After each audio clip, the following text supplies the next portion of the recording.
Olá, salve, salve, muito bom dia. Estamos começando por aqui mais uma edição da nossa revista radiofônica. Sim, informação, prestação de serviço, entretenimento, tudo isso no papo dessa manhã. Quarta-feira, 5 de dezembro de 2018. Sejam todos muito bem-vindos. Vamos lá, hein? Que é isso, companheiro? A repercussão da atitude do ministro Ricardo Lewandowski, que num avião ouviu de um advogado que o Supremo é uma vergonha e retrucou questionando se ele queria ser preso. Vida de cão, as imagens, a indignação e a posição do Carrefour, tudo sobre uma das histórias mais tristes da semana. A cadelinha que morreu após um episódio ainda muito mal explicado na loja da rede em Osasco, na Grande São Paulo. Vem fazer glu-glu. Ele já amou a Xuxa, quebrou o cenário de um programa ao bater a Globo no Ibope, perdeu casas e carros e foi responsável pela eleição de um presidente da República. Vejam só vocês, teremos aqui neste programinha de rádio a figuraça Sérgio Malandro.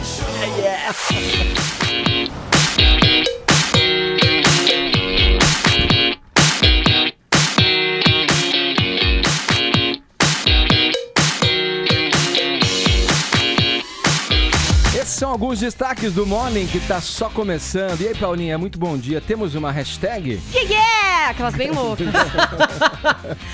Faz glu-glu, assim, Paulinha. Estão super animadas. Você tá animada, já é bom o sinal que você já sarou totalmente. Eu tô. Eu passei pra você. Eu tô meio suando ainda. E fui embora, te deixei passando mal, mas hoje você voltou também. A gente pretende passar isso pra mais alguém aqui desse programa. É o vírus que vai rodar na bancada, Edgar. Mas é claro que por motivo de Sérgio Malandro, a nossa hashtag de hoje é Vem fazer glu-glu, Edgar. Olha aí. Eu sei que você tem um meme, um gif, que você quer comentar esse programa, mandar a sua pergunta pro Sérgio Malandro. Então aproveite, participe. Hashtag de hoje, Vem fazer glu-glu. Vamos para os assuntos mais comentados do Brasil. E aqui você também interage pelo WhatsApp, mande sua pergunta pro Sérgio Malandro, comente, relembre algum fato inusitado da carreira de Sérgio Malandro pelo nosso WhatsApp, mandando mensagens em vídeo, 11 931 17009, tá bom? Aproveita que ele vai estar aí, né? Tem uma pergunta pra ele? Quer fazer algum comentário sobre algum personagem, algum programa que você quer relembrar com o Sérgio Malandro, que ele participou, que ele, afinal de contas, ele é um ícone da televisão Porta brasileira. dos Desesperados. Você lembra desse, Fefito? E eu quero saber como é que ele fez pra entrar numa motoca e sair num cavalo branco em luz de cristal. Você vai ter a chance de perguntar pra ele aqui ao vivo. E você, ouvinte, também vai poder interagir pelo WhatsApp 11 931 17009 com a sua pergunta para Sérgio Malandro. Mande em vídeo, tá bom? No mais, você pode nos acompanhar pelo aplicativo da Jovem Pan, pelo nosso site jp.com.br, também pela transmissão no nosso canal youtube.com/Morning Show JP. Estamos nas mídias sociais, ali no Instagram, passe por lá, também na nossa página do Facebook tem conteúdo extra, dê uma passada por lá, deixa o seu joinha que a gente fica amarradão e feliz da vida, beleza? Todos convidados a passarem a próxima hora e meia colados aqui na Pan, porque o Morning Show tá apenas começando.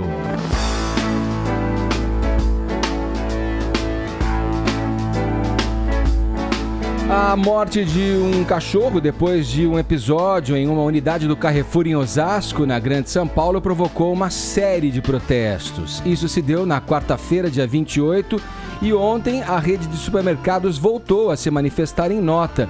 Vini, bom dia, meu rapaz. Bom dia, Edgar. Vamos lá, vamos começar esse papo matinal com você aí, tendo os detalhes desse caso que emocionou, né? Chocou, né, na verdade, todo mundo que acompanhou, né? Um bichinho indefeso. Será que a gente ainda vai ter que encarar esse tipo de coisa em dias atuais, cara? De embrulhar o estômago, Edgar? Ontem foi realmente uma comoção nacional a partir do momento que os vídeos aí foram sendo divulgados. No primeiro momento pela ativista e defensora dos animais aí, a Luísa Mel, né? Que foi até a delegacia para poder ver ali as imagens de segurança desse supermercado Carrefour lá em Osasco, que mostram essas cenas brutais, de um cara desumano, cruel, covarde, horroroso, né? Tudo que ele fez com essa cadelinha aí, como você bem mencionou, né, Edgar?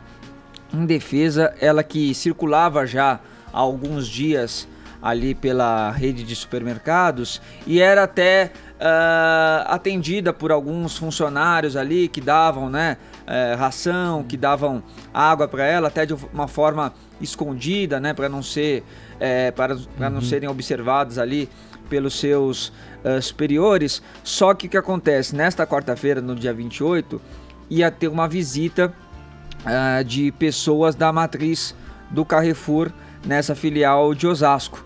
Então, um dos gerentes ali, um dos donos ali dessa filial em Osasco pediu para que dessem um fim na cadelinha, que dessem, né, que tirassem ela. A gente não sabe a forma como ele falou isso, né? Mas aí este segurança de uma empresa terceirizada que trabalha ali no Carrefour acabou, segundo relatos de ativistas, de defensores de animais, primeiro até envenenando a cadelinha, né, misturando ali chumbinho num pão com mortadela, né, veneno de rato, e depois, até pelas imagens que a gente vai ver agora, desse momento que a Luísa Mel foi na delegacia, este homem também pegando uma barra de ferro e indo atrás da cadelinha. Solta o vídeo aí, Brunão. Tá rolando, as pessoas que não estão nos acompanhando estão podendo ver aí esse momento em que o segurança persegue ela, né, Vini? Ela tinha simpatia de vários funcionários, de vários, né, que, como você disse, alimentavam, cuidavam dela. Existe até uma teoria de que uma das funcionárias ou dos funcionários iria adotar a cadelinha, pretendia levar para casa. Já estava com tudo pronto, com casinha comprada, com lugarzinho para ela. E aí quando chegou lá, encontrou já, né, aquelas marcas de sangue horrorosas, como a gente vê. Não dá para ver o momento, né, Edgar? Ainda bem até que não dá para ver o momento que ele bate na cachorrinha, né? Dá pra ver ele levando ela para os fundos da loja, né? Carregado por essa barra de ferro. Aí tem um certo momento que ele corre por um lugar que não dá pra ver nas imagens. E depois só mostra, né, a cadelinha voltando já toda ensanguentada, né? E atendida ali pelas pessoas que estavam passando pelo local. E depois por profissionais do centro de zoonoses que chegaram ali no local. E até tem muitas informações, né, que foram desencontradas de quarta-feira para cá, porque o que acontece, Edgar, é que o Carrefour, num primeiro momento, soltou uma nota dizendo que sim, que havia ali uma sequela na perseguição deste profissional a cachorrinha, mas que ela acabou morrendo por uma negligência até da forma que ela acabou sendo atendida por esses profissionais, né, que ela acabou desmaiando quando teve ali o enforcador colocado nela. Vai só culpar quem tentou salvar a vida dela. Exatamente, só que na verdade foi a Luísa Mel critica também, né, como a zoonoses foi... Ela acredita que foi um pouco violenta demais. É que pelas imagens virou tudo uma grande mas aí que acontece também, sabe? A cachorrinha estava num ponto, assim, pelas imagens que eu vi até, que eles tentam ali pegar, tentam dar uma acalmada nela, só que ela já tá muito machucada, e ela tenta morder, né? Então assim, eu também não sou um especialista para saber como que é feito esse tipo de abordagem, de procedimento. Mas o grande culpado não é o centro, né? O grande culpado é este cara horrível, né? Ô Vini, maus tratos é crime. É crime. E assim, teve um mandante desse crime. Se o responsável por essa loja chegou pro segurança e falou, olha, vai lá e liquida com essa cachorra. Quer dizer, ele foi o mandante de um crime. Mandante. Obviamente que ele vai se defender dizendo que não falou pra matar a cachorrinha. Falou, ó, tira ela de lá, então. Mas aí as investigações estão sendo feitas agora, né? Aí tem uma segunda nota do Carrefour, que a gente pode colocar aí, Brunão. Uma segunda nota que o Carrefour emitiu já na noite de ontem. Pode voltar naquela imagem que a gente tinha colocado já na tela, que é uma nota de esclarecimento dizendo o seguinte, que o Carrefour reconhece que um grave problema ocorreu na loja de Osasco, que a empresa não vai se eximir da responsabilidade, que eles estão tristes com a morte do animal e eles são os maiores interessados para que todos os fatos sejam esclarecidos. Por isso, eles aguardam que as autoridades concluam rapidamente as investigações. Isso. Tem duas coisas sobre essa história que me chamam muita atenção. Eu tenho muita dúvida se o Carrefour se manifestaria dessa maneira, com certa veemência, caso tantas celebridades não tivessem se engajado em protestos nas redes sociais. Uma petição online também, Fefito, de mais de 1,5 milhão de assinaturas já cobrando a Tata Werneck estava esclarecimentos. reclamando, inclusive, que o Carrefour estava apagando comentários dela sobre o assunto no perfil deles. Muita gente estava se queixando que o Carrefour estava copiando e colando uma resposta automática e muita gente está nas redes sociais. E muita gente está cobrando que o Carrefour agora, então, já que estava chocado com isso, se redima fazendo ações afirmativas em prol da defesa dos animais e dos animais abandonados. Eu agora trago uma informação nova aqui, exclusiva no Morning Show. Eu acabei de publicar, inclusive, no meu blog, no jp.com.br/Fefito. O Carrefour ontem à noite tinha previsto um comercial para ir ao ar em rede nacional no Jornal Nacional. Não era um comercial que, obviamente, falasse sobre o cachorrinho ou tentasse se redimir por causa disso. Era um comercial que já estava previsto há mais de uma semana, mas dada a repercussão, ontem à tarde eles decidiram suspender o anúncio que iria ao ar no Jornal Nacional, porque eles acham que o estrago seria maior se eles tivessem um comercial falando de valores de família e etc. Era algo festivo, assim, exatamente, meio de fim de ano, pois e aí, bom. Então a ideia agora é descansar a imagem até que todo esse imbróglio dessa cruel morte do cachorro seja resolvido. Deixa eu mostrar um pouquinho disso daí que você falou, Fefito. A Tata Werneck foi uma das realmente que mais se indignaram com toda essa situação aí, mandando respostas ali pro Carrefour, né, pedindo explicações. Aí algumas das respostas delas eram apagadas, né, no perfil do Carrefour, e ela gravou um vídeo na rede social dela. Vamos ver. O Carrefour tá apagando os meus comentários sobre o cachorro. Se houve um assassinato, se mataram um cachorro lá porque achavam que estava em coma, não importa o motivo, se fizeram esse ato de crueldade, então se pronunciem. Digam agora o que vocês vão fazer para ajudar os milhares de animais abandonados. Não adianta apagar meus comentários. E se vocês repudiam tanto esse ato como vocês dizem que repudiam, assim como nós, então digam o que vocês vão fazer agora. Vocês vão começar a alimentar os animais abandonados? Vão ajudar as ONGs? E aí, vocês vão fazer o quê? Eu li num dos comunicados do Carrefour que eles iriam se aproximar de ONGs para mudar a política deles a respeito disso. Eu acredito que eles nem tenham, né, uma política, nem deviam pensar sobre isso. Tipo, quando aparece um animal e fica em volta do seu estabelecimento, o que fazer? Eu acredito que eles nunca tenham parado para pensar nisso, porque se existisse qualquer política, deveria ser bem distante disso que aconteceu. Exato. E me parece também que se você pegar a marca em si, a marca não tem absolutamente nada a ver com isso. Isso está muito baseado numa decisão pessoal. Quando você contrata funcionários, né? Exato. Eles representam um pouco da sua marca e eles estão agindo dentro dos limites do seu estabelecimento. Mas, então, as pessoas também têm que começar a pensar um pouco nisso. Quem são esses seguranças? Mas em última eles análise, estão treinados Paulinha, pra quê? então, esse figura que é o segurança que foi lá e desferiu o golpe, que feriu e ocasionou a morte dessa cachorrinha, tomou uma decisão pessoal ali de fazer dessa maneira. Tomou uma decisão pessoal, mas tomou essa decisão dentro do espaço da empresa. Né? A gente não sabe se... Filmado pelas não tô dizendo câmeras, que a empresa não tem que responder. Não, talvez tomou uma decisão manifestar. Claro. E talvez tomou uma decisão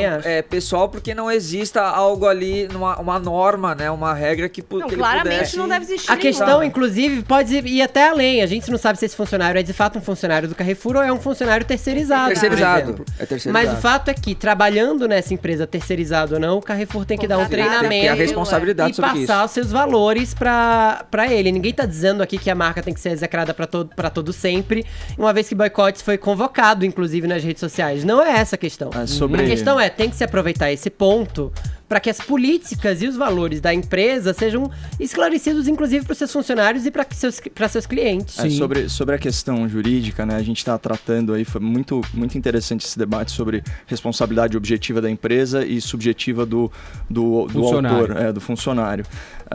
Mas assim, a tragédia é ainda maior do que a gente imagina. Eu confesso aí pro ouvinte da PAN que eu desviei o olhar das imagens que a gente estava exibindo aqui. Para mim é muito chocante a violência violência contra os animais, ela agride a própria dignidade da pessoa humana, no sentido de que ela é a negação da nossa empatia, ela representa a covardia máxima contra um ser vivo indefeso, né?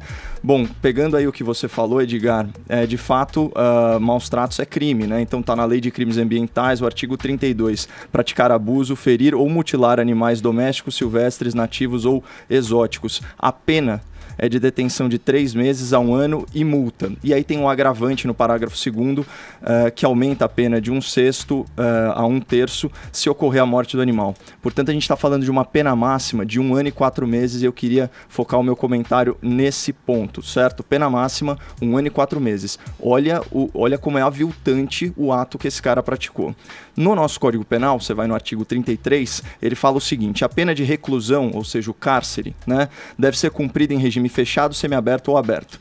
Parágrafo 2, a linha C. O condenado não reincidente, cuja pena seja igual ou inferior a 4 anos, poderá desde o início cumpri-la em regime aberto. Portanto, 1 ano e 4 meses, menor que 4 anos, o cara já começaria a pena em liberdade. Só que mais além, no Código Penal, no artigo 44, é facultado ao juiz substituir a pena privativa de liberdade, ou seja, a detenção, por uma restritiva de direitos. O que é isso? Prestação pecuniária, perda de bens e valores, e o que é mais comum, que a gente ouve muito, a prestação de serviço à comunidade ou entidades públicas. E por que todo esse juridiquês? Porque é evidente, esse é um caso ilustrativo de como as nossas leis são brandas com quem há de pior na nossa sociedade, né? Aqui fica patente. Eu faço um questionamento para o ouvinte da PAN: você se sente seguro sabendo que um camarada desse tá andando livremente por aí, o cara que é capaz de um ato de covardia e violência dessa monta?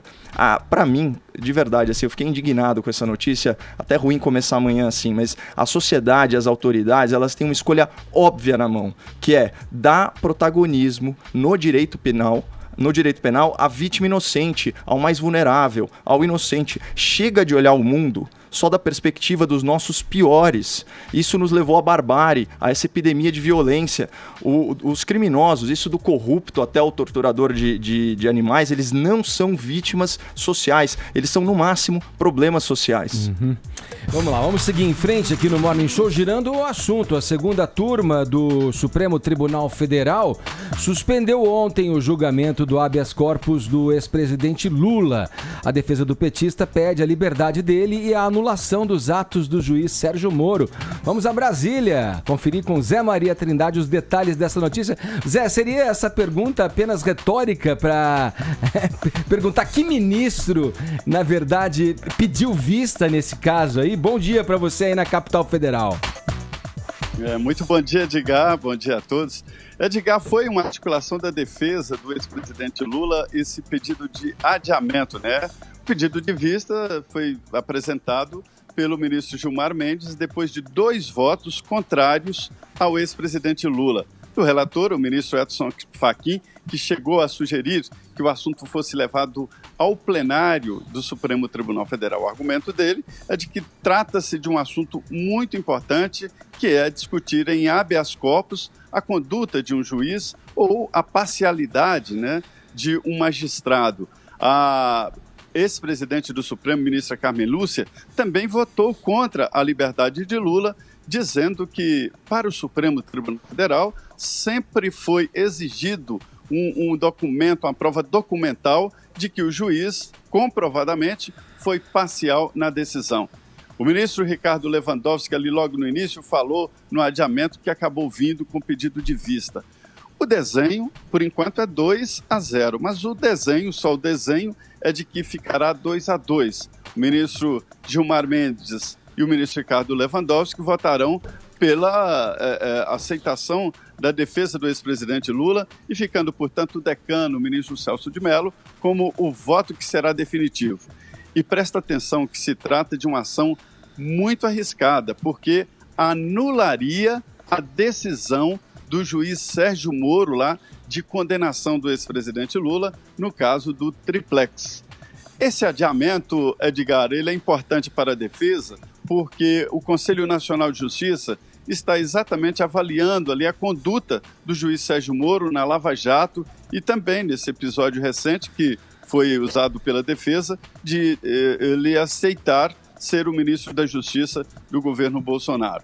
São estratégias e estratégias da defesa de Lula e, olha, já são 7 julgamentos do ex-presidente no Supremo Tribunal Federal. É como se o Supremo não tivesse outro tipo de ação e nenhum outro tipo de trabalho a fazer, né? Sim, Trindade, entre essas estratégias aí, alegações da defesa, eles alegam a parcialidade do juiz em função de alguns atos tomados por ele durante o processo, né? Por exemplo, a retirada do sigilo da delação do Palocci, né? Um pouco antes da eleição, aquele impedimento, né, da ordem de soltura pelo desembargador plantonista lá, o Rogério Fravetto, e são questões que vão ser levadas aí à baila nessa discussão e que estão um pouco nesse pedido de vista, né? Quer dizer, esse olhar, por se tratar de um assunto que enseja aí comentários controvertidos na imprensa nacional e internacional,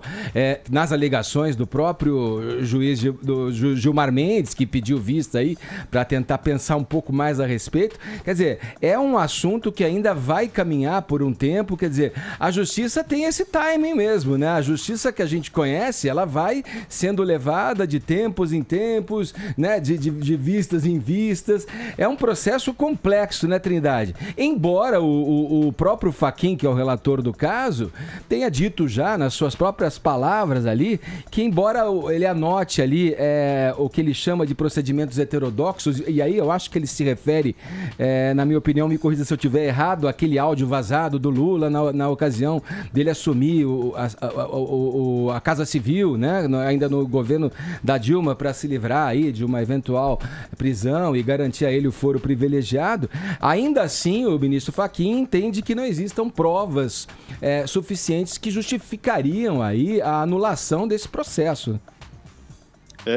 Olha, Edgar, foi uma fala mesmo diferente do ministro Edson Fachin, quando ele diz de ações ortodoxas, né? E dizendo até que aquela história dos fins justificam os meios, dizendo que Sim. por uma causa nobre e tal. Mas, na verdade, já houve vários testes da Operação Lava Jato e a operação passou em tudo. Havia ali, desde o início, o Sérgio Moro sabe disso, um grande cuidado para evitar que todo o trabalho da Operação Lava Jato caísse na chamada defesa jurídica, que são detalhes ali do processo e não de mérito, né? E não se trata, assim, de provas, mas ações dos juízes, tempos para a defesa, tudo isso tem que ser muito estudado.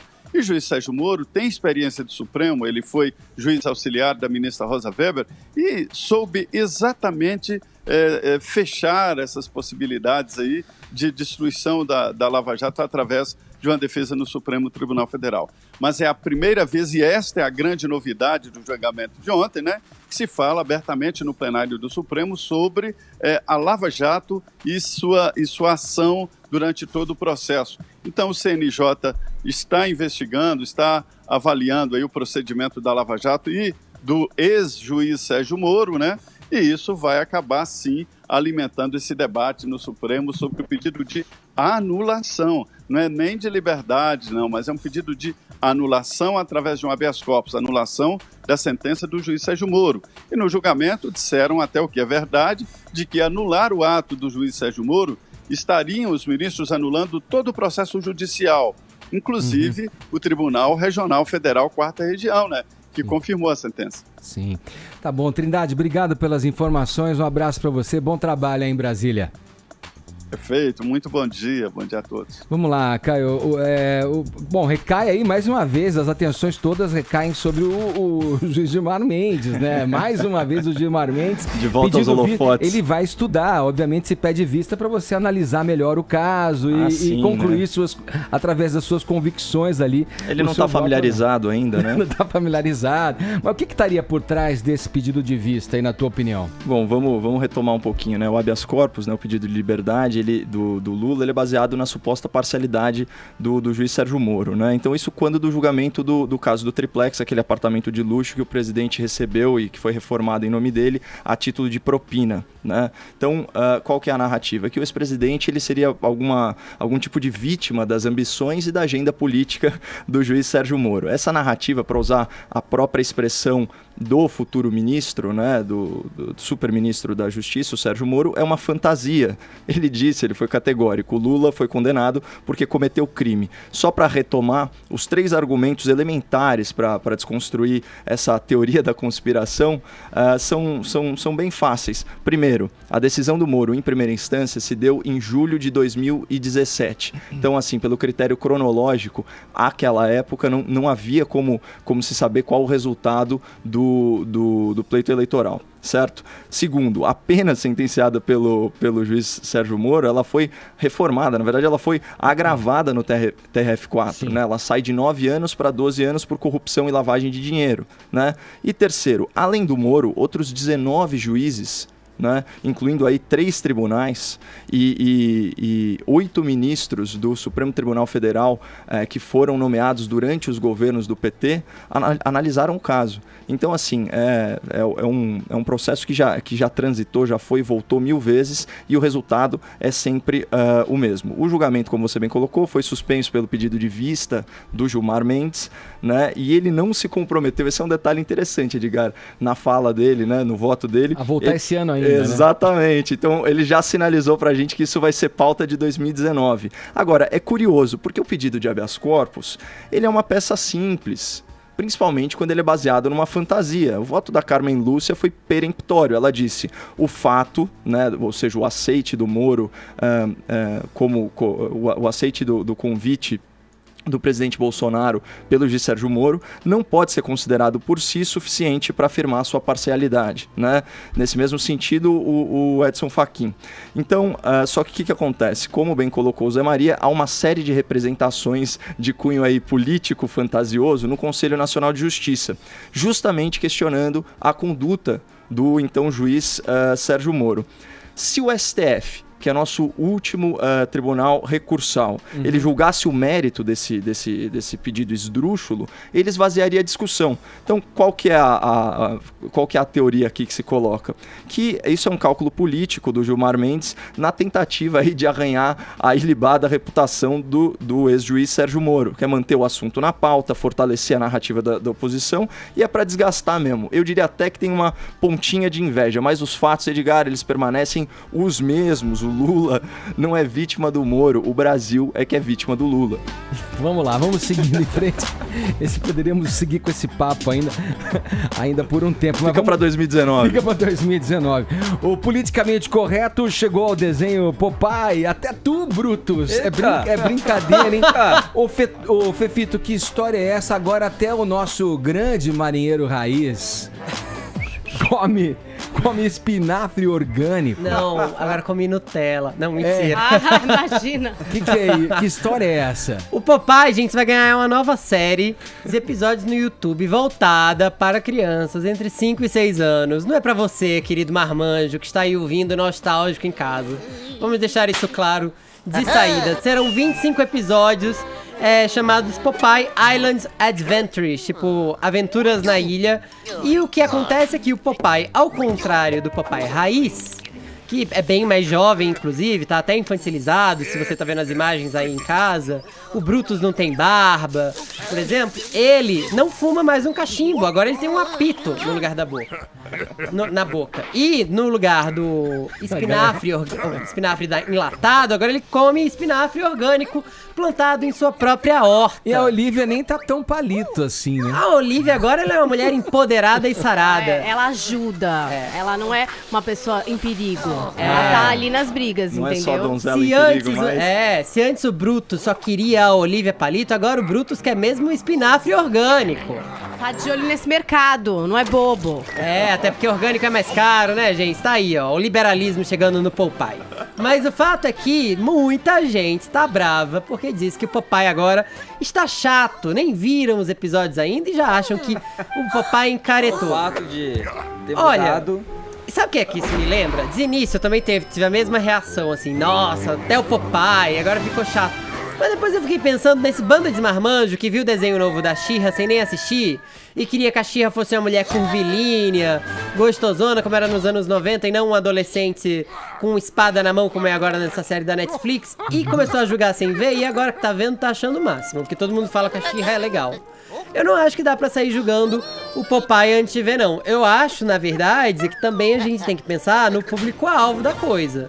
Quando a gente via um desenho feito nos anos 40 e 50, com um marinheiro fumando cachimbo e batendo em todo mundo, não existia classificação indicativa, por exemplo. E as crianças assistiam. As crianças assistiam, eu mesma assistia, eu não fumo cachimbo, eu não... Talvez não como espinafre também. Será que Tom e Jerry explica aí toda essa exagero, onda de violência? Mas não essa faço história nenhuma do das duas cachimbo, coisas. eu acho, cara, muito de boa trocar. É sério, os meus filhos acham super estranho ver alguém fumando. Já é uma coisa que não cola pras crianças. Eles ficam meio com essa história, tipo, mas fumar não mata? O meu filho fala isso pra todas as minhas amigas que chegam lá e acendem um cigarro. Gente, mas fumar não mata?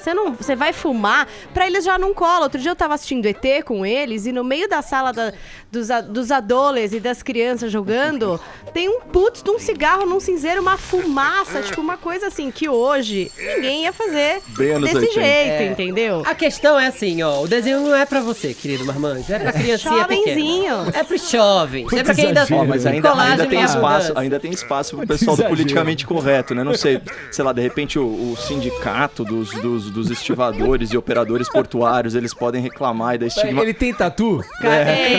O Caio é obcecado com o sindicato, gente. Colocou o sindicato do Popeye. Eles vão reclamar da estigmatização da categoria. O Popeye é loiro, então faltou aí diversidade étnica, né, também. Ah, mas aí tem personagens coadjuvantes pra compensar isso. O fato é que assim, ó, vou colocar só uma questão pra você aí que tá achando que o Popeye Nutella não é legal. Será que você não ficou uma pessoa chata? Fiscalizadora do Popeye? Fiscalizadora. Porque ele é pra criança, gente. Deixa o Popeye ser feliz. Deixa a Olivia deixar de ser palito. Não, mas eu achei ela palito. Eu ainda acho que ela representa um padrão opressor aí de beleza, a glamorização da magreza. O IMC dela deve ser 15, Fefito. Ela tá magrinha ainda. É claro que não é pra gente, porque se eu fosse escolher, eu escolheria o Tim Burton pra fazer o Popeye. Aí ia ser muito bom. Que ideia genial. Pronto. Que ideia O Popeye genial. Darkzeira seria do Ed. Seria. Agora 10h33, horário de Brasília. Jovem Pan Morning Show. E é chegada a hora da nossa entrevista nessa manhã de quarta-feira aqui no Morning Show. Se Jair Bolsonaro foi eleito presidente da República, o mérito ou a culpa, dependendo do ponto de vista, é do nosso convidado de hoje. O cara foi no meu show, imagina, meu irmão, eu tô parado assim, de repente eu vejo um cara, fazendo assim, falei, que porra é essa? Esse cara é maluco. O teatro todo fazendo assim, ele... Aí meu filho falou, porra, o Bolsonaro tá aí, não tá ele, o filho dele, a família dele toda. Eu falei, caralho! Aí parei o show, cara, fui lá e desci, falei, tem um cara aqui que é candidato a presidente da República, bicho. Depois eu quero ver de perto, quando eu vi o cara grande, 1,85m, no esporte, cara. Olhou pra mim, já pegou meu boné, pá! Uma salva de palmas, nosso Jair Bolsonaro.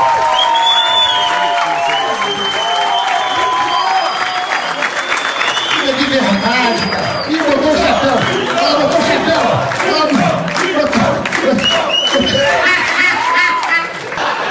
Pô, vai falar.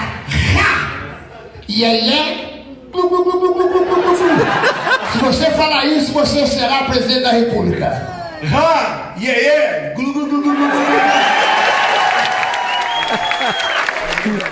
Ai, sensacional.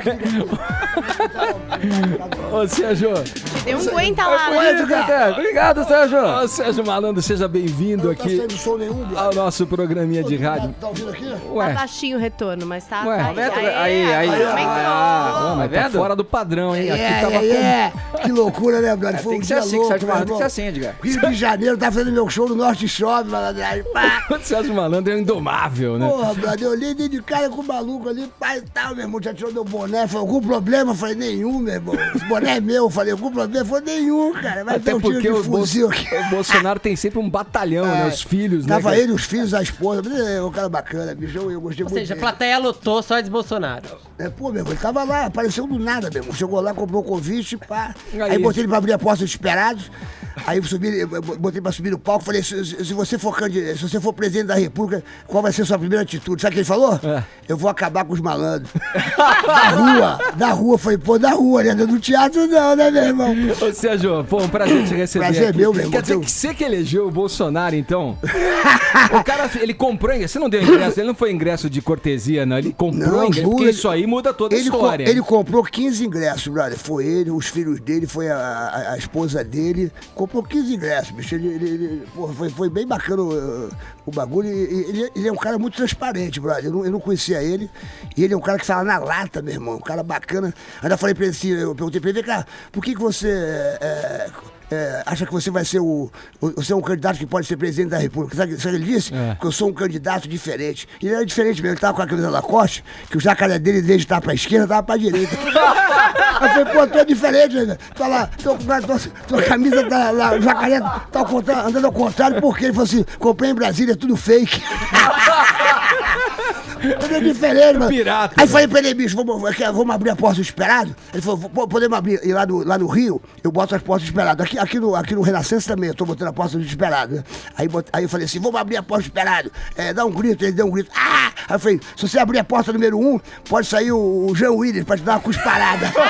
Falei mesmo. Aí eu falei, na porta 2, o Pablo Vittar, uma foto do saco. Aí eu falei, na porta 3, Fábio Assunção te chamando pra uma festa. Aí na porta 4, olha como é que é a vida, Paulinha. Falei, Sérgio Moro. Sabe o que ele respondeu? Quero abrir a porta número 4, Sérgio Moro. Eu incentivei a... Cara, Você indicou. Eu indiquei o Sérgio Moro e Sérgio Moro nem me telefonou. Cara, É absurdo. E a gente aqui falando do Olavo de Carvalho. Exatamente, a gente achando que o Olavo é que tava interferindo. Não, aí. brother, foi minha intervenção na hora, brother. Sérgio Moro tá em alta, SM tá em alta, Sérgio Moro, Sérgio Malandro, Sacha Meneghel. É tudo de alta, malandragem, meu irmão. Ô, Malandro, essa onda de loucura, política polarizada aí, né? Essa coisa, o ódio, né? A flor da pele, as pessoas brigando, famílias se separando. Você acabou aproveitando isso aí e fazendo disso uma grande fonte pra fazer piada, né? Não, teve os prós e os contras, né, bicho? Eu, por exemplo, briguei com todo mundo, né, meu irmão? Eu briguei com todo mundo. Essa eleição, aliás, todo mundo brigou com todo mundo. Nunca ninguém tinha se envolvido tanto com a eleição. De repente, a gente via todo mundo brigando com todo mundo, bababá. Eu briguei. Mas os prós é o seguinte, foi uma forma que eu arrumei de sair do grupo da família. Né? Porque, porra, grupo da família, meu irmão, eu comecei o grupo da família, era eu, minha irmã e minha mãe. A gente fez uma viagem, a minha irmã falou, vou botar aqui fazer um grupinho nós aqui. Não era um grupo, era um trio. Meu irmão, quando acabou a viagem, a minha irmã botou a filha de 18 anos, a minha mãe botou a prima que tem 81, a prima botou o irmão que tem 82, então ficou um grupo, bicho, de 82, 81, 18, 19 anos. Então um grupo louco, brother. E eu era o único famoso da família. Então todo mundo me perguntando tudo. Porra, a minha sobrinha ficou grávida, 18 anos de idade. Aí a minha tia, o que você acha, Sérgio Malandro? Eu não acho nada. Você como artista, o que você acha? Eu falei, não acho nada. Se manifestar. Tinha que me manifestar. Aí um dia ela perguntou assim, fala a verdade. O que você acha do grupo? Eu falei, minha irmã, eu acho ela uma demente. Sacou 18 anos, nem conheci o cara, ficou grávida. Pra que eu fui falar demente? Entrou o pai dela, que é meu primo. Porra, ô primo, tu falou que a minha filha é demente? Nossa. Falei, Você falou é fake news. Não entrou o pai dela, não entrou ela. Ô tio, você me chamou de demente porque eu fiquei grávida? Eu falei, não é bem demente. Tu foi trouxa. Mas foi um acidente, tio. Falei, acidente? Tava andando na rua, outra pessoa que eu sentado no pinto. Aí entrou o tio dela, brother. O pai dela. Entrou o pai dela, mesmo. Pá! Você falou que minha filha tropeçou e ficou grávida porque caiu sentado no pinto? Falei, não, tava comendo a melancia, o carocinho deixou ela grávida. Ô, meu irmão, uma confusão. Aí sai do grupo da família. Agora já me botaram de novo no grupo da família. Loucura, hein? Mas é um barato, meu irmão. Melhor você pôr só um bom dia. Bom dia, grupo. Tá louca, brother. Manda um emoji. Não, é isso. Emoji bom, resolve muita e aquele coisa. negócio ficou, começou aquela época, o negócio, ele não, ele sim, esse negócio, pô, aquilo foi uma loucura, ele não, ele sim, ele não, ele sim. Pode ser ele talvez, aí você evita briga, então eu tava me sentindo a Tammy Gretchen, meu irmão, ele sim, ele não, ele sim. Eu falei, porra, meu irmão, confusão geral, mano, briguei com todo mundo. Olha aqui, mas foi uma eleição muito maneira, brother, eu achei que realmente o bagulho foi louco, brother. Deixa eu mandar aqui o serviço aqui antes da gente seguir na entrevista, no papo com o Sérgio Malandro. Ele que está em cartaz com o espetáculo A Terapia da Alegria no Teatro Renascença em São Paulo, aos sábados às 21 horas e aos domingos às 20 horas. A temporada vai até, antes do Natal, até 22 de dezembro. Vamos lá, gente. Eu queria saber do Malandro. Ingresso rápido, né? Quem quiser comprar, eu tô fazendo uma promoção maravilhosa aí. quem falar quem falar, você pode comprar no ingresso rápido, compra com 50%, compra meia e chega lá na bilheteria no sábado ou no domingo, porque começa 21 horas no sábado ou no domingo, fala e você pagou metade do ingresso. É só falar você compra... Simples Já assim. compra meia, então, aí mundo... chega lá e manda o manda o porque todo mundo é casado, todo mundo é namorada, né? Então a coisa fica bem em conta e é uma promoção que eu tô fazendo porque é época de Natal, vambora, sábado tem show. Eu queria saber coisas de você, malandro. O que você quiser saber? Eu sou muito seu fã, eu sempre quis ir na porta dos desesperados. Vou dar um grito, grita! Qual a porta que você quer abrir? 1 ou 2 ou 3? Cara, eu já gritei muito com você em um monte de hooks lá no Mulheres da última vez que você foi. Um saiu macaco, na 2 pode ganhar um videogame Atari. Sonho, eu jogava muito Atari. Mas eu queria saber, na verdade, se tinha muita rivalidade na época do SBT entre você, o Bozo, a Vovó Mafalda e a Mara Maravilha. Tinha treta entre os apresentadores infantis? Não tinha nada. Era mó barato, sempre foi uma família, cara. A Mara é uma pessoa maravilhosa, o Bozo, eu conheci o Bozo. Tinham 3 Bozos, né, bicho? Nessa época não tinha WhatsApp ainda. Qual era o seu Bozo? É o que a gente viu no filme? Tinha o Bozo malucão, sacou? Tinha um Bozo que era do circo, que era o Décio. Tinha o Bozo que era o Luiz Ricardo, que era mais tranquilo, que era o Luiz Ricardo que faz hoje a telecena. E tinha o Bozo, que era o Arlindo Orlando, que era malucão, bababá. Eu gostava dos 3. Mas Bozo é um negócio muito maluco. Eu vou contar uma parada aqui que eu não vou falar o nome. Mas essa pessoa, porque depois essa pessoa ficou famosa. Ela namorava um Bozo. Ela namorava o Luiz Ricardo, que era o Bozo. Aí o Luiz Ricardo, bicho, ele ficou com febre. E aí falou, meu irmão, febre, babá, chama o outro Bozo de emergência, né? Aí o outro Bozo entrou no camarim. E a namorada de um dos Bozos, do Ricardo, foi pro camarim. Aí chegou no camarim, o maluco, ela não se tocou que não era mais o Bozo. Aí fez ali um glu-glu, fez um iê e porra, e até hoje tava achando que transou com o Bozo. Mas foram os 2 Bozos que comeram ela. Entendeu como é que é? Entendeu? Um comia, o outro começou a comer. Aí ela achou um pouco diferente. Nem notou a diferença. Mas essa ela pessoa... Isso não tá no filme, por quê? Essa pessoa ficou famosa, que eu não vou falar o nome. Agora essas coisas rolam, bicho. Eram 3 Bozos. Entendeu? Então você nunca sabia qual era o Bozo que estava na parada. Aí rolou essa parada, bicho. Quando esses bastidores... Você viu o filme? Eu vi o filme. Gostou? Adorei o filme. Era daquele jeitão? Né? Bem bacana. Tava nos bastidores, Sérgio Malandro. Era daquele jeitão, os anos 80? Os anos 80 foi mal barato, bicho. Eu comecei nos anos 80, meu irmão. Porra, eu comecei com glu-glu. Vem meu amor, vem meu chuchu. Vem bem pertinho fazer glu-glu. Glu-glu pra mim, glu-glu pra tu. Vem meu amor, I love you. GT, mon amour, merci beaucoup. 3 idiomas numa música só. Pô, 1 milhão de discos. O povo era surdo, meu irmão. Ou seja, aí depois veio piu-piu-au-au, piu-piu-au-au, piu-piu-au, pipo-pipo, beautiful, piu-piu-au-au. 500 mil discos, meu irmão. O povo era surdo. Cara, você é um artista, meu. Se você... Deixa eu falar pro ouvinte aqui. O Sérgio Malandro tava dormindo no sofá da rádio antes de a gente entrar no ar. Tava dormindo literalmente. Ô, Edgar, tu marca os horários que sou. O cara se transforma, bicho. Ele da Fazenda que ele não acordava tão cedo, né, Sérgio? Pô, a Fazenda foi mó barato, né, bicho? A Fazenda tá acabando agora, não tá? Tá acabando? Acaba semana que vem. Tá torcendo pro Rafael Ilha? Quem tá na final? Rafael Ilha ou... Quem? Rafael Ilha, Kaique. João Zoli, Kaique Aguiar e Evandro Santos. Bacana. Conhece nenhum. Fala, bacana. O Rafael, o Evandro é o maluco aqui, cara. O Rafael, quem não conhece ele, pô. O Rafael é um pilhado, gente boa. Tomara que ele ganhe. Kaique Aguiar é filho do Carlinhos Aguiar. Carlinhos também, pô, filho do Carlinhos também. Tomara que ele ganhe também, gente boa. Carlinhos, eu gosto muito dele. 3 vão ganhar? Divide o prêmio mesmo. Eu já tive na Fazenda, foi boa. Mas fala aí do momento mais curioso da Fazenda. Na Fazenda foi o seguinte, brother. Pô, por exemplo, quando eu fui na Fazenda, fui na 3ª Fazenda. Aí eu fui no meu médico e falei assim, doutor, é o seguinte, eu vou ficar confinado, tu me dá um remédio aí, porque, pô, de repente pode pintar lá um estresse e tal. Eu falei assim, Serginho, você é super saudável, nunca tomei remédio pra dormir, esse bagulho. Pô, Serginho, você é super saudável. Vou te falar uma parada aqui que é verdade, Paulinho, não é sacanagem, não. Olha, o seu remédio é o seguinte, você vai se masturbar. A masturbação é o melhor. Tô falando, os caras ficam rindo. Aliviar, né? Os caras ficam rindo, os caras acham que eu tô falando sacanagem. Meu querido ouvinte, não é sacanagem, não. O médico falou, meu irmão. Pô, doutor Paulo Trindade falou, olha, o melhor remédio é masturbação. Aí eu falei, doutor, pô, todo mundo tá levando lá um Rivotril, não sei o que lá, vai me dar qualquer coisa, de repente dá um bagulho lá.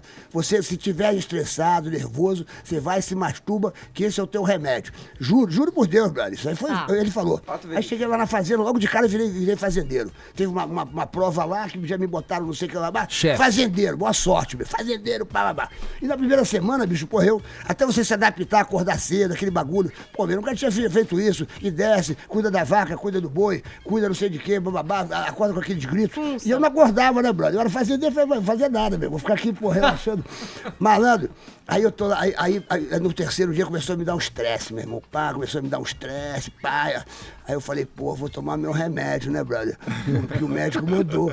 Aí lá só tem um banheirinho, né? Que aqui não é filmado. O único lugar que não é filmado é esse banheirinho. Tu não pode entrar com ninguém nesse banheiro e você só pode entrar sozinho e tal, blá, blá, blá. Aí eu falei, vou tomar meu remedinho e tal. Aí fui lá, bicho. O que esse maluco tá fazendo aí, meu? É um imbecil, né? O Shrek aí, pô. É o Xereca ali atrapalhando tudo. Aí, escuta. Aí eu falei, vou tomar meu remédio. Aí, meu irmão, tô lá. Aí falei assim, em quem que eu vou pensar aqui, né, Paulinha? Porra, né? Você falou, Aí eu falei, vou pensar em quem, né? Naquela época momento? tinha a Piu-Piu do Pânico, né? Tinha Piu-Piu e tal. Falei, pô, vou pensar na Piu-Piu, né, brother? Que era a mais gostosinha da parada, né? Aí eu comecei Piu-Piu-Au-Au, Piu-Piu-Au-Au, Piu-Piu-Au-Au. Daqui a pouquinho, meu irmão, me bate da porta, Nani Pipo, malandro. Bate da porta, fazendeiro! A vaca não deu leite. Eu falei, olha, nem a vaca nem eu. Você tá proibida de bater na porta do fazendeiro, meu irmão. Aqui ninguém dá leite, nem a vaca, nem eu, nem ninguém.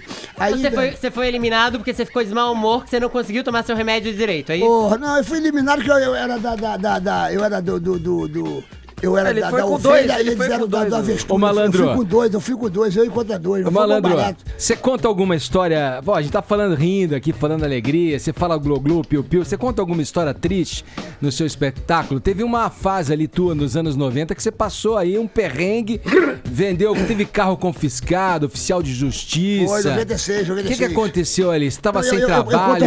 eu conto essa história porque eu tô fazendo muito motivacional para as empresas, né? Então eu faço muito motivacional. Então hoje em dia eu faço uns corporativos e eu começo a fazer todo mundo rir, que eu começo a contar meu stand-up e tal, babá, e no meio do show eu começo a fazer um lado motivacional e eu conto um pouco a história da minha vida. Sim. Em 96 foi a parada, foi o seguinte, o Silvio Santos, ele fez uma auditoria no SBT e de repente ele tirou todos os programas do ar. Acabaram os programas todos. O Escolinha do Golias, Mara, o Aqui Agora, o meu programa, enfim, acabou todos os núcleos. Não sei o que aconteceu lá, que bababá, acabou os programas. Aí, brother, eu fiquei fora do ar. Aí tu fica fora do ar, 1 mês, 2 meses, 3 meses, 4 meses, 5 meses, o bagulho começa a ficar esquisito. Porque eu vivia de licenciamento, vender um tênisinho do malandro, fazia programa pra criança. Tênisinho, gibizinho, roupinha, bababá. O bagulho começou a bababá, meu irmão, daqui a pouquinho eu comecei a vender. Desculpa, comecei a vender tudo, comecei a vender os carros, comecei a vender os apartamentos e tal, então foi um momento muito difícil da minha vida. Então eu tava só na minha casa lá no Rio de Janeiro e sobrou um Jeep. Já tinha vendido minha moto, tinha vendido outro carro, vendido outro apartamento, outro. Tava ficando, meu irmão tava duraço. Aí, malandragem, um oficial de justiça bateu na minha casa, aí eu fui lá descer pra ver quem era, ele falou assim, eu sou oficial de justiça e vim pegar. Quando o cara me viu, e vim pegar o seu veículo. Ele falou assim, pô, Sérgio Malandro, você é o Sérgio Cavalcante? Eu falei, eu sou o Sérgio Cavalcante. Puxa vida, Sérgio Malandro, meu filho. O meu filho ele tem 9 anos e ele te ama. Você é o ídolo dele, porque eu era o ídolo das crianças. E eu nunca imaginei que eu vim aqui pegar o carro, agora não sei nem o que eu faço. E o meu filho tem 9 anos de idade e ele tá internado, ele tem câncer no hospital. Olha como é que a vida é louca, né, bicho? E ele tem câncer e ele tá no hospital, internado. Que pena que eu não pude trazê-lo aqui para encontrar o ídolo dele e tal. Eu falei, olha, espera só um minutinho aí. Aí fui lá em cima e peguei um bonequinho, eu tinha um bonequinho que mexia com a mãozinha. Aí eu peguei o bonequinho e falei, olha, você entrega isso aqui pro seu filho. É um presente do Serginho Malandro. Aí, meu irmão, foi uma situação, porque aí o cara, ele começou a me olhar, e o olho dele começou a lacrimejar. Ele falou assim, mas olha, como é que eu vou agora levar o seu carro? Eu falei, olha, você veio aqui para pegar o carro, então você faça o seu trabalho, mas não deixe de dar esse bonequinho pro seu filho. Aí, Edgar, eu moro numa ladeira lá no Rio de Janeiro. Quando ele começou a descer com o meu carro, com o Jeep, eu comecei a chorar muito, mas eu não chorava porque eu estava perdendo o meu carro. Eu chorava porque eu tinha 2 filhos que eram super saudáveis, brother. Eu via que não tinha problema nenhum. Aí eu vi que não tinha problema nenhum na minha vida. Qual é o meu problema? Eu perdi um carro, aí eu tinha que agora recuperar a minha carreira, recuperar a minha vida, e de repente eu ia comprar um carro melhor do que aquele que estava descendo, mas eu tinha tudo para isso, porque eu tinha tudo como vencer. Eu tinha 2 filhos saudáveis, e agora quem tinha problema, não tinha problema, eu tinha um obstáculo. Porque o problema quem tinha era aquele oficial de justiça. O problema dele era muito sério, o filhinho dele pequenininho. Aí eu comecei a enxergar a vida, e aí o que eu fiz? Em 96, Aí eu comecei, porque todo mundo pode perder tudo na vida. O carro, o relógio, alguém pode pegar e levar, porque existe uma matéria, uma diferença de uma matéria entre a outra, o teu anel. Agora, a sua essência, Edgar, ninguém pode tirar no mundo, bicho, porque a tua essência está dentro de você. O teu amor pela vida, o teu amor a si próprio, o teu amor às pessoas, a tua vontade de vencer, os teus sonhos, ninguém pode tirar, porque está dentro de você. Aí eu ficava, bicho, eu vou recuperar minha carreira, eu sou um artista, eu tenho meu carisma, eu tenho a minha luz, sacou? Cada um tem a sua essência. Aí em 98... eu me recuperei, aí assinei um contrato na Gazeta em 99, início de 99, eu fiquei uns 2 anos nessa luta de pá. E aí, meu irmão, primeiro salário que eu ganhei, peguei uma BMW aqui na Avenida Brasil, comprei a BMW. A Gazeta tava te dando salário de BMW? Irmão, quando eu fui pra Gazeta... vou ter que renegociar meu contrato? Como assim? Quando eu fui pra Gazeta, eu dei 19 pontos de audiência, cara. Então os caras me contrataram. Gazeta, nem cabe isso, né? Juro pelos meus filhos. 19 pontos da história da Gazeta. Foi a última vez que você falou. Com as pegadinhas do malandro, cara. Quem tava na Globo nesse dia era o Carlinho, era o África, como é que é o que faz lá o The Voice, o Carlinho Brau. Carlinho Brau. Ele tava com o negócio da África, não sei o que lá, 19 pontos de audiência. Você bateu arrebentei todo mundo. E daí você quebrou o cenário também, arrebentou o cenário. Então eu quebrei o cenário, aí eu assinei, mais audiência. Assinei um contrato, meu irmão, milionário, bababá, assinei um contrato muito bom. Aí eu fui na loja, falei, meu irmão, eu quero esse carro aqui, quanto que é? Paguei à vista, era aquele carro BMW C3, sem capota, aí já tirei a capota mesmo, falei, obrigado, meu senhor, tá vendo? A gente luta, a gente consegue. Aí, bicho, a vida é assim. Então as pessoas não têm problema, as pessoas têm obstáculos. O problema era o que o cara tinha com o filhinho dele. Então eu falo isso no motivacional. Às vezes eu termino meu show, eu dou uma mensagem positiva também. No próprio Renascença mesmo, quando acaba meu show, eu dou uma mensagem positiva. Porque eu acho que as pessoas, às vezes, elas precisam ouvir alguma coisa positiva, entendeu? Então, moral da história. Se hoje você está vivendo um problema agora, não é eterno esse problema. E às vezes não é problema, é um obstáculo. Entendeu? Às vezes você pensa que o seu problema é o problema, mas não é problema, é o obstáculo. É isso aí. Sérgio Malandro conversando com a gente, ele que está em cartaz com a peça Terapia da Alegria no Teatro Renascença em São Paulo. Daqui a pouco a gente dá o serviço direitinho. A gente já volta nesse bate-papo, nessa Dá os convites pro teu ouvinte, bicho. Calma, vamos dar depois. Pode dar à vontade, pode dar à vontade. É só falar E o teu nome é sagrado, o teu nome é Edgardo. Com D? O nome do meu filho é Edgardo, o nome do meu pai é Edgardo. Então o seu nome é sagrado. Eu vou te fazer um raio e aí agora. Então, vai, agora. Então, mais feliz do mundo, repita comigo, Edgardo. Vai. A sua vida sempre andar pra frente. Vamos lá. Fale rá! Yeah! Glu, glu, glu, glu, glu, glu, glu. Será sempre em primeiro lugar de audiência. É sucesso, então. Deus, curou, Edgar. Aleluia, Passou irmão. tudo agora. Agora, faltando 1 minuto para as 11, horário de Brasília.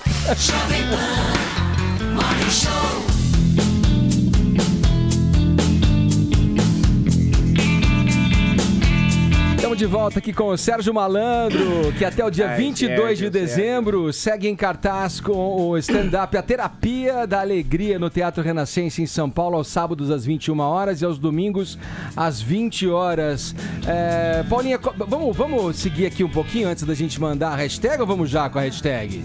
Vamos lá, Amanda, o que temos aí nos nossos... Estamos entre os assuntos mais comentados do Brasil. Olha lá, parabéns. Pessoas curadas por tabela depois de Edgar receber aqui as energias. Eu recebi um descarrego, você viu? viu? Mudou, né, bicho? Já Mudou mudei. completamente. Mudou, hashtag vem Você fazer... andando dando cambalhota aí, bro? Tá maluco no intervalo? Cadê o... Você plantou bananeira? Eu tava meio fraco da gripe. O cara plantou bananeira aqui no intervalo, não dá pra mostrar, né? O cara plantou bananeira, agora tô curado. Plantou bananeira, fez seu cara, Edgardo.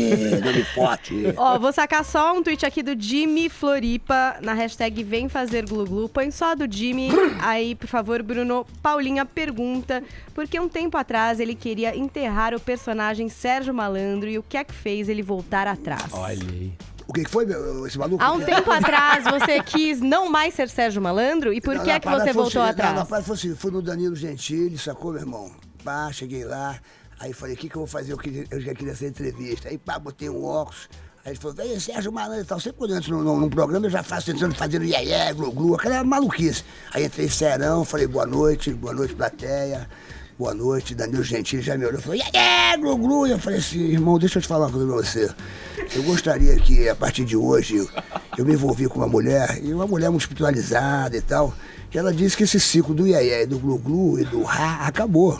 que eu tenho uma estrada pela frente, uma estrada empresarial. Aí o Danilo ficou me olhando assim, como que diz, porra, meu irmão. A minha pauta tá aqui, como é que veio o Iê, como é que veio o Glu-Glu, como é que veio não sei o que lá. E aí isso tá rodando no meu Instagram, no @Serginho Malandro, quem quiser assistir, enfim, tá tudo rodando isso aí, virou um viral. Aí eu comecei a falar sério, falei, olha, eu gostaria que você, por exemplo, ele falou assim, não, mas na minha ficha eu não sei nem o que vou perguntar pra você. Eu falei, bicho, você tem que ser um apresentador preparado, você é um cara muito inteligente, muito culto, pergunta sobre meus business, sobre meus projetos, entendeu? Pergunta sobre o que eu tô pensando da vida, entendeu? Como é que é a vida, assim, papapá. Aí todo mundo, meu irmão, isso aí todo mundo acreditou, entendeu? Aí eu, aí ele falou assim, olha, eu não sei mais o que fazer, então eu vou pro comercial e daqui a pouquinho a gente vai, eu vou preparar uma nova entrevista contigo. Aí quando ele ia jogar o comercial, eu falei, pegadinha do Malandro! Serginho Malandro tá na área, glu. Aí viralizou. Mas eu nunca vou acabar com o Iê e com o Glu-Glu, porque o Iê e o Glu-Glu e o Rá são as minhas maiores armas. As pessoas me chamam pra fazer um comercial, aí eu fui com amarradão, o comercial da Fiat, não sei o que lá, você vai entrar? Falei, cadê o comercial? Você vai entrar, você vai fazer Rá? Vai falar, esse volante é Glu-Glu e a roda é Iê. Aí eu falei, mas só isso que o roteiro, eu não vou conseguir decorar isso.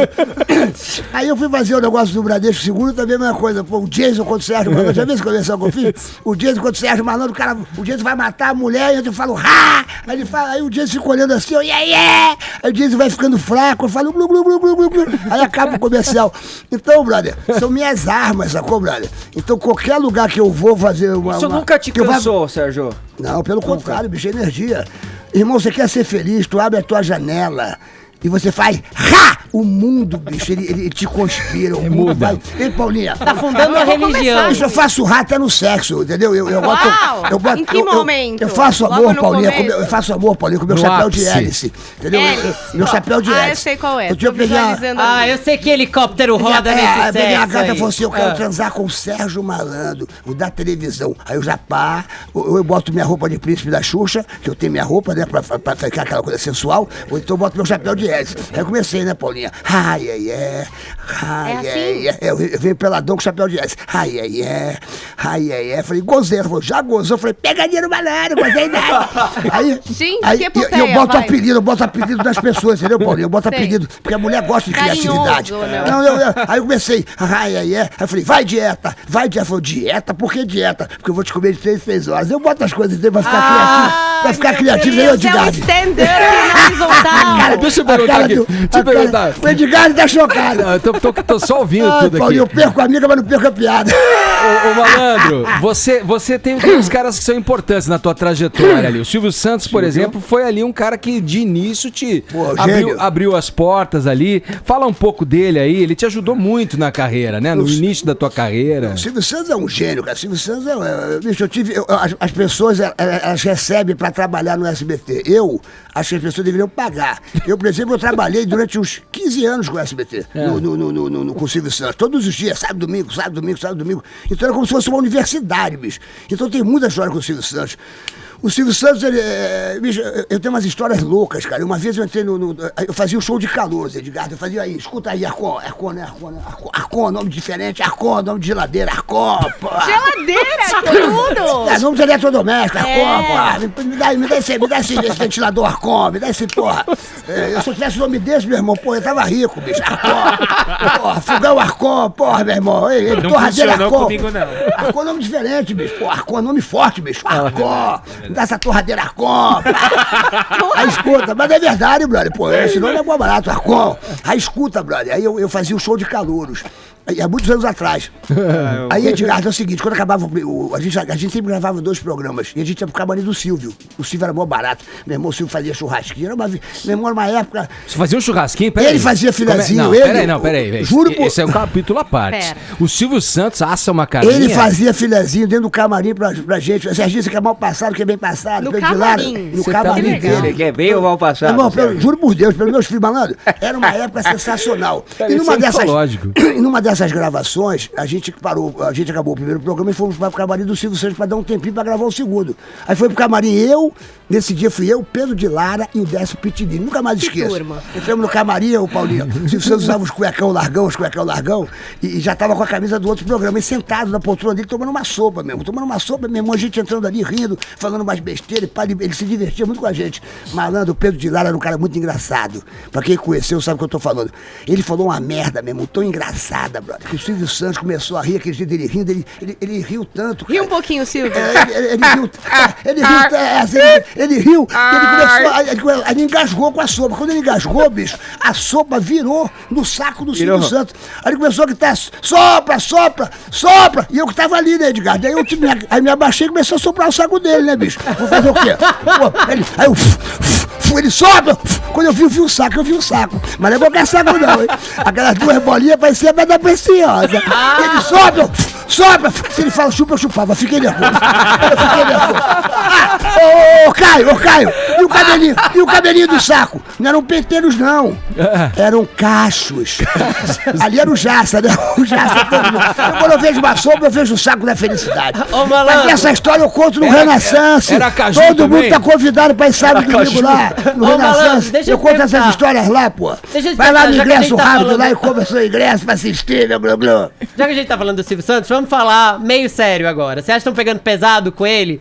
Por causa das piadas que ele tem feito, da história da Cláudia Leite? Meu amigo, o Silvio Santos, meu irmão, o Silvio Santos é um cara mais correto, mais decente, mais familiar que eu conheço na minha vida. Tô falando aqui, não é de palhaçada. Você tá querendo emprego lá, Não, jamais. Eu tô bem empregado, meu irmão. Tô feliz da minha vida, meu. Porque o mais fácil é trabalhar. Eu faço show. Mas estão pegando pesado com ele? Você acha que estão... Eu acho que as pessoas perderam um pouco a noção da sensibilidade, do humor, sacou? Eu acho que o mundo tá muito mimimi, sacou? O mundo tá muito frescurado, o mundo, pô, tá muito mudado, bicho, sacou? Ninguém pode falar mais nada, ninguém pode brincar mais nada, as pessoas levam tudo pro lado negativo, leva pro lado positivo, bicho. Primeiro que, pô, o Silvio Santos fez o que? Uma brincadeira ali, que é uma mentira, tô excitado. Mentira, tá excitado aonde? Vai ficar excitado aonde? O Silvio Santos tá na época do fax, pô, ele não sabe nem que existe internet. O Silvio Santos, meu irmão, o Silvio Santos é o cara mais familiar, ele é um brincalhão. Aí ele foi brincar ali, as pessoas já levam pro lado negativo. Tudo bem que ele deu uma escorregada, sacou? Mas é um cara que tem 87 anos, é um cara que é um tremendo de um comunicador. O cara tá dando 32 milhões pra aceder. 32 milhões ao espaço da televisão dele, que ele poderia estar faturando com uma outra coisa. Ele já defende essa causa há 20 anos, cara. Sim. Que ele ajuda esse hospital, que é uma instituição seríssima. Eu já fiz show pra aceder, eu já fiz o Teleton. Ô, bicho, aí as pessoas começam, umas pessoas que, pô, mesmo, pelo amor de Deus, meu irmão, tem que ter história na vida, as pessoas têm que ter sensibilidade, cara. Silvio Santos é um cara, pra quem trabalhou com ele como eu trabalhei, eu sei da decência que ele tem, um cara familiar, um cara... Eu nunca vi o Silvio Santos pisar na bola em termos de nada, negócio de televisão, tem muita, né, todo mundo pega todo mundo, blá, blá, blá, blá. Silvio Santos eu nunca vi fazer nada, bicho.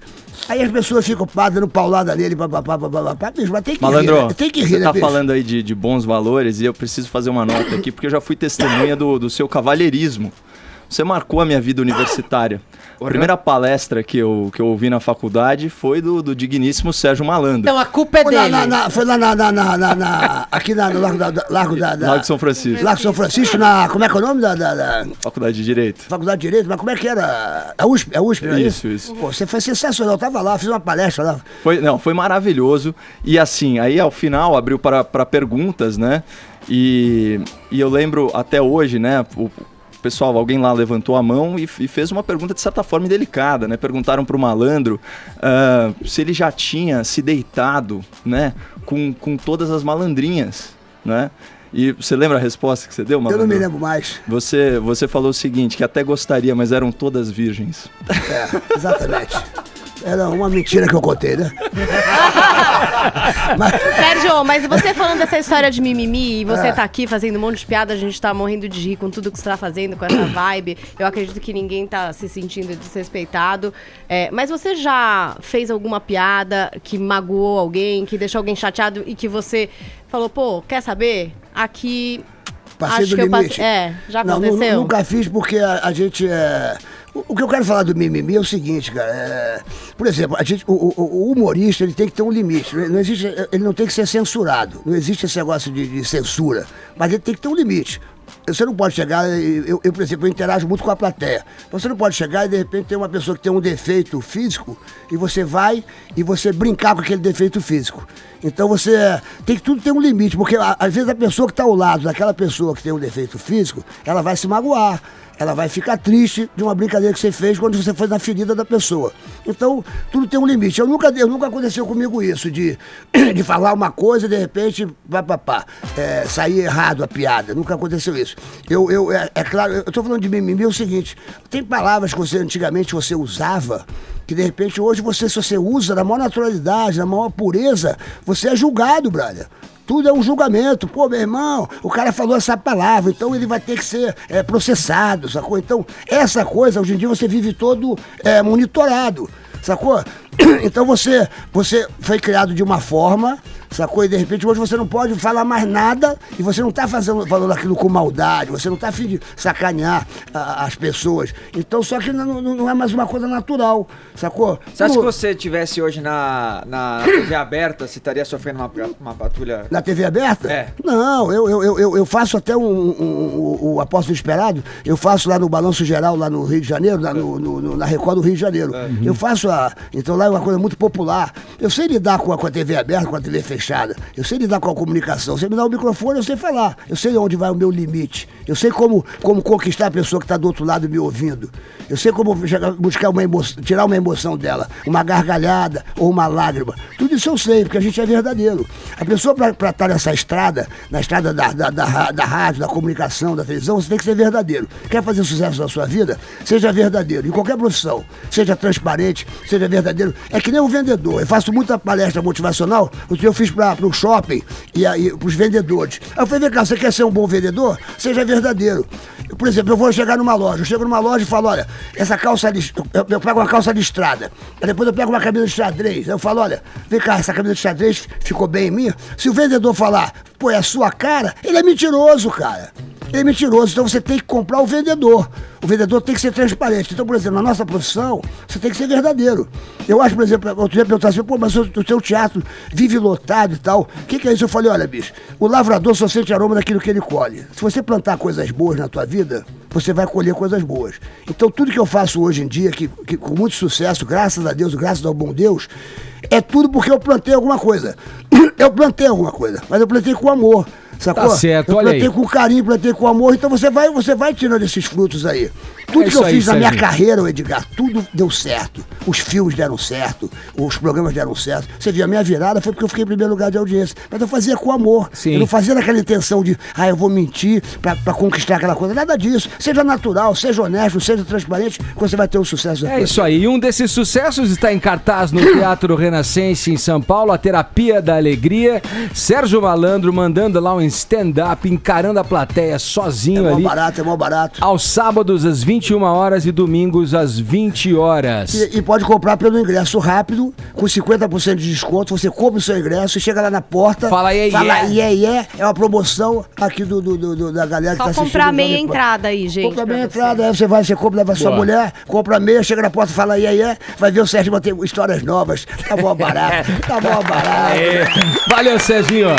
Sérgio Malandro com a gente no Morning Show, sucesso mais ainda pra você. Posso divulgar meu Instagram? Opa! É o Serginho, é o @Serginho Malandro com 2 L's. E quero mandar um beijo pro pessoal do Projeto Anjinhos da Rua, que eu agora sou embaixador. São 1.300 animais, é o maior santuário particular do mundo. Tá todo mundo nos ouvindo. Eu quero convidar todo mundo para entrar na internet e ver lá, Projeto Anjinhos da Rua. Você gosta de bichinho? São 1.300, são 700 cachorrinhos e 800 bichinhos. Tá certo. O cachorrinho chega lá abandonado e eles cuidam com câncer, tudo gratuito. É o maior santuário. Um beijo pro Rico, pra Xalana e continua com esse projeto maravilhoso que eu amo os animais. Isso aí. O Silvio, pede pro Sérgio Malandro dar a hora certa. Mas fala que é hora de Brasília, hein? Obrigado pela defesa, viu, Sérgio? Certa? Tá caído do bolso ainda, né? A gente combinou. Silvio Santos é bom. A hora certa, Sérgio? São exatamente agora 11 horas e 23 minutos aqui no relógio do malandro, meu irmão. Você que tá no carro, abre a janela e grita: eu amo a Jovem Pan, eu amo o Edgar, eu amo a turma toda, eu amo o Morning Show, buzina nessa rua aí, maluco, mostra que você tá vivo, malandragem, e fala rá, fala iê, fala glu-glu, que teu carro não vai bater, nem vão te roubar, meu irmão.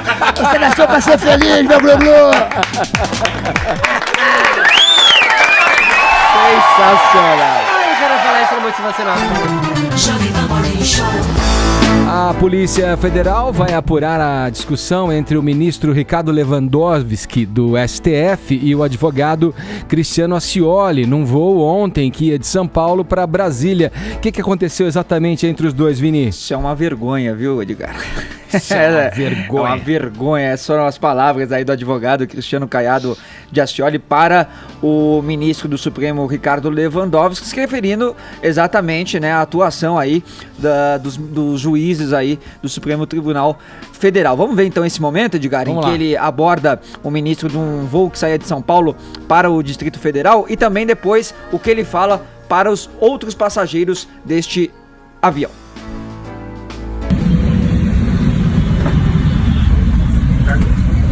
Ministro Lewandowski, o Supremo é uma vergonha, viu?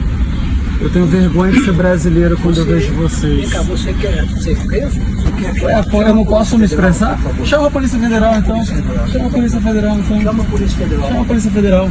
Chama. Porque eu falei que o Supremo é uma vergonha? Não, tá. Então tá. Tem mais. Pode trazer, tem bastante.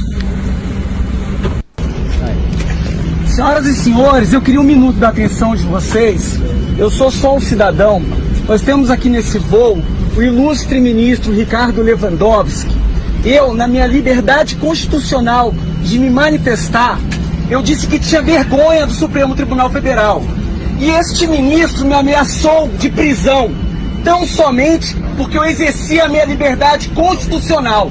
Eu, enquanto cidadão, eu gostaria de deixar a minha nota particular de desagravo, porque a gente ainda vive numa democracia.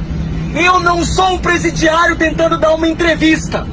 Eu não sou uma presidenta que vocês estão querendo dividir ou não os meus direitos políticos. Tá aí, Edgar, então o desabafo aí, né, do advogado Cristiano Caiado de Ascioli, pra quem não entendeu também no vídeo, né, nas imagens, o ministro Ricardo Lewandowski, depois de ser abordado por ele, fala assim: você quer ser preso? Né, e chama lá o pessoal da Polícia Federal.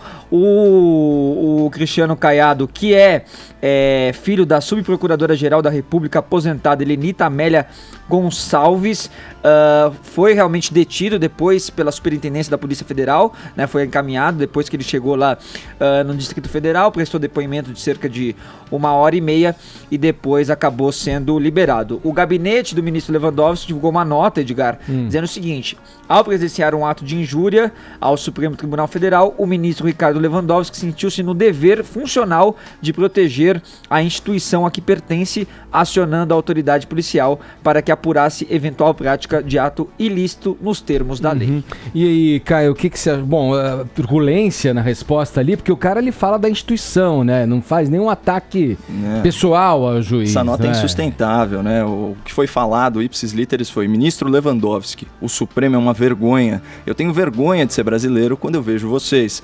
E, bom, ato contínuo, né? Seguiu-se aquele abuso de autoridade, o ato quase você sabe com quem você está falando, né? Tipo meio que isso, né? É o ato de ofício conhecido como carteirada, né? E bom, faz sentido até o ministro se sentir ofendido, porque a verdade ofende, né? Não é fácil a gente ser criticado, especialmente quando lastreado na realidade, né? O Supremo ele vive uma grande crise de credibilidade, não só pela prática de soltar corruptos ou pela morosidade, né, com que julga a elite política do país. Vamos lembrar aí, só um parênteses, placar da Lava Jato, né? Na primeira instância, 215 condenações contra 140 réus. O STF não julgou e condenou ninguém no âmbito da Lava Jato nesse ínterim. E tem algumas questões de credibilidade que minam mesmo algumas questões éticas, na verdade, que minam mesmo a credibilidade do Supremo.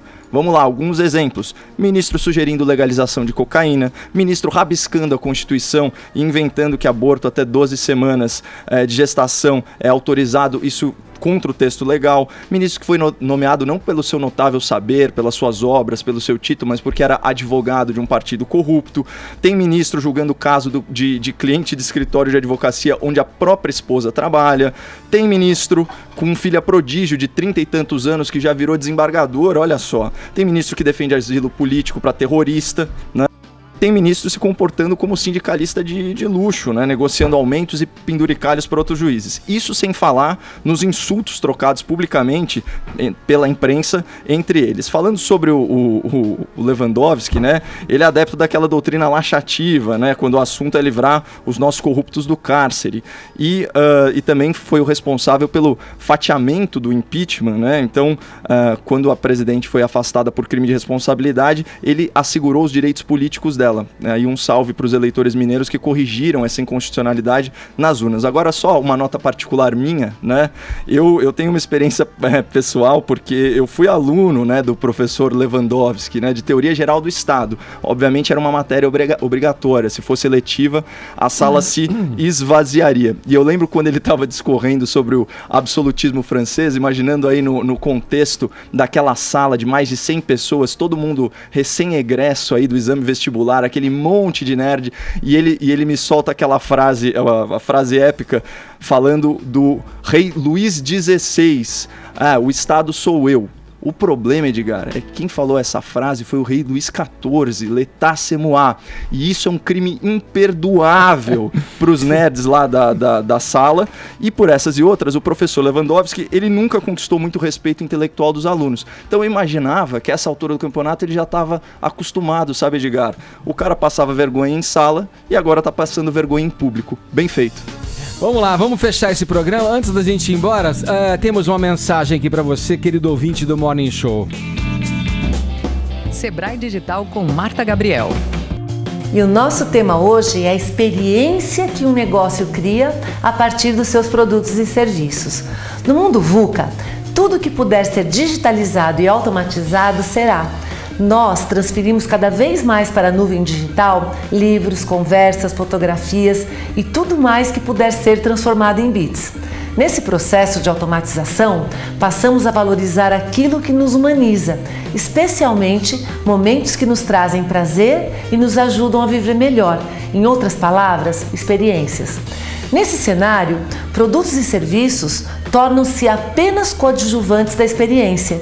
E isso é uma grande mudança de foco nos negócios. Duas dimensões principais de experiências devem ser consideradas: a do usuário e a do cliente, conhecidas respectivamente como UX e CX, siglas desses termos em inglês. A experiência do usuário refere-se ao uso de um produto ou serviço, enquanto a do cliente refere-se à interação com todos os pontos de contato do negócio, atendimento, uso do produto, pós-venda, tudo.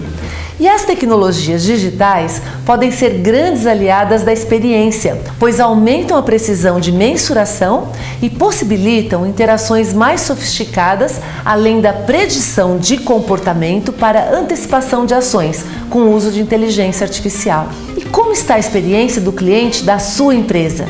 Aqui é Marta Gabriel para o Sebrae Digital e saiba mais sobre o Dicionário da Transformação Digital em youtube.com/Sebrae.